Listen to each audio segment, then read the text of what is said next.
نبی کریم علیہ السلام نے ایک موقع پہ فرمایا، دیکھو بعض دفعہ میرے پاس دو سائل آتے ہیں، ایک آدمی بڑا شاطر ہوتا ہے، بڑا چالاک ہوتا ہے، اور ایک آدمی شریف ہے، اس کو اپنا مدعا بیان کرنا نہیں آ رہا، سمجھانی بات نہیں آ رہی۔ میں ظاہر کو دیکھ کے جس نے میرے سامنے اچھے دلائل دیے میں اس کے حق میں فیصلہ کر لیتا ہوں، لیکن حقیقت میں وہ مالک نہیں ہے، وارث نہیں ہے۔ اگر میرے فیصلے کے مطابق بھی وہ چیز لے لیتا ہے جو حقدار نہیں تھا، یہ آگ کا انگارہ پکڑ رہے۔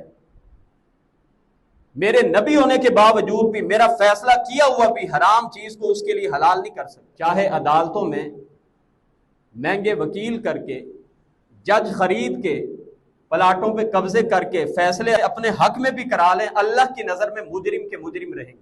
نبی کریم علیہ السلام نے فرمایا من اقتطع شبرا من الارض ظلما، جس آدمی نے ظلم کر کے ایک بالشت کسی کی ہتھیالی قبضہ کر لیا،